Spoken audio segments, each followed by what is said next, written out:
A Amazônia, ela tem um impacto muito grande no clima, né? Através dos estudos científicos que diversos grupos no mundo inteiro têm realizado, foi identificado esse papel muito importante que a floresta tropical do nosso continente faz de serviços ecossistêmicos, não só para o nosso continente, a América do Sul, mas para todo o planeta.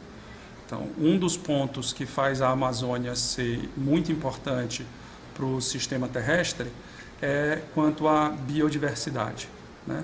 Então, a Amazônia é o maior hotspot de biodiversidade no planeta e hoje, no Ocidente, 25% de todos os remédios que a gente consome, elas vêm de estudos realizados em florestas tropicais como a Amazônia. Um outro ponto onde a Amazônia é fundamental é na questão de balanço de carbono. Então, a gente está falando de uma floresta tropical úmida com árvores enormes atingindo com copas de até 40, 50 metros de altura, e em todos os troncos e as raízes existe uma quantidade muito grande de carbono armazenado. Se, por exemplo, a gente remover a floresta e substituir por outro tipo de vegetação com menos biomassa, como uma pastagem para o gado ou uma soja, todo esse carbono que estava armazenado na floresta vai para a atmosfera. E isso significaria um aumento de 1 grau Celsius a mais na temperatura do planeta, exacerbando ainda mais a situação que a gente tem vivido de mudanças climáticas. Um outro ponto, e talvez o mais importante para a floresta amazônica, pensando no nosso continente, é o papel da Amazônia no balanço hidrológico, no balanço hídrico do planeta como um todo. Então, o que é o balanço hídrico?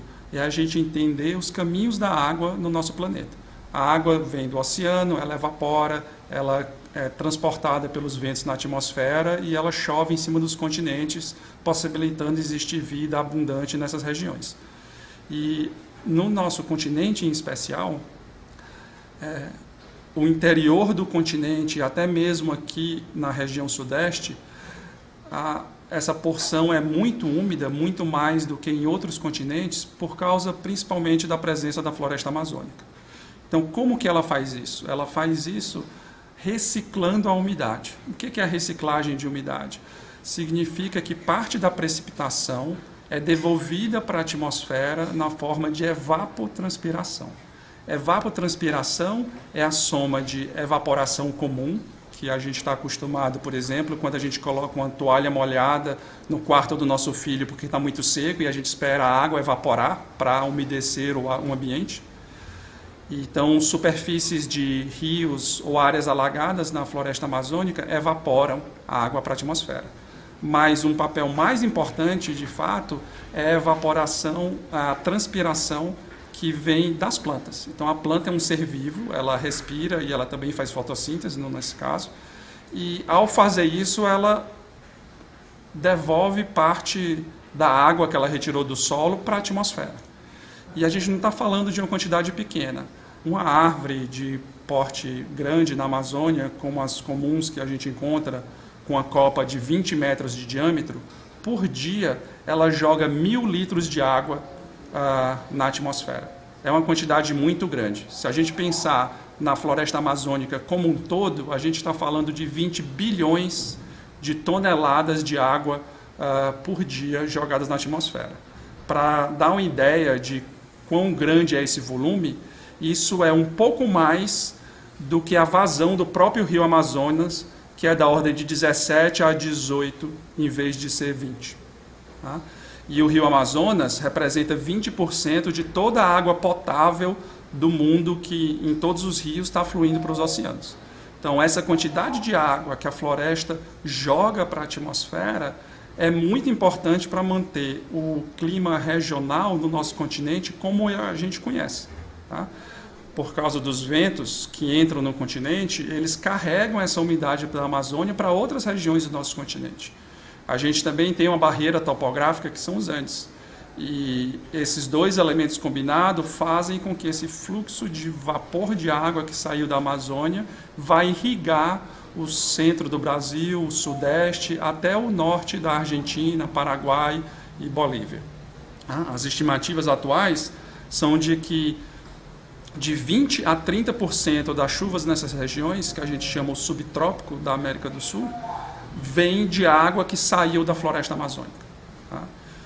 E nesse sentido, e por todos os outros pontos que a gente já levantou, fica fácil perceber a importância que esse ecossistema peculiar tem não só para o nosso continente, mas para o planeta como um todo.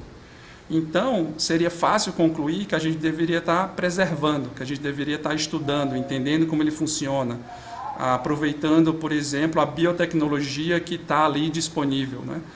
E o que a gente está fazendo não é isso. Na verdade, o que a gente está fazendo é desmatar, é trocar a floresta que presta todos esses serviços ecossistêmicos por pastagens degradadas, onde a gente tem menos do que um boi por hectare. Tá? E todas essas questões estão relacionadas inclusive com mudanças climáticas. Então, se a gente olha um mapa hoje da América do Sul, a gente consegue, através de satélites, visualizar tudo que está acontecendo. A gente tem satélites hoje com 30 metros de resolução espacial que podem ser usados para monitorar, por exemplo, o desmatamento. A gente consegue, inclusive, ver desmatamento embaixo da copa mais alta das árvores. Tá? Os satélites eles também conseguem medir as emissões das queimadas. Mais do que isso, eles conseguem ver o fogo na superfície e medir a potência radiativa, né? Quanto de energia aquele incêndio está liberando. Esse cruzamento de dados com as informações do governo sobre as propriedades rurais, sobre as terras indígenas, sobre as unidades de conservação, eles nos dão um panorama claro de quais são os agentes políticos que estão envolvidos nesse processo de desmatamento e de deterioração da floresta amazônica, né? Então, uma mudança só virá nessa questão com realmente vontade política que depende de um apoio da população também entender e cobrar dos seus liderantes, das suas lideranças políticas, governamentais, nos diversos níveis, uma ação nesse sentido.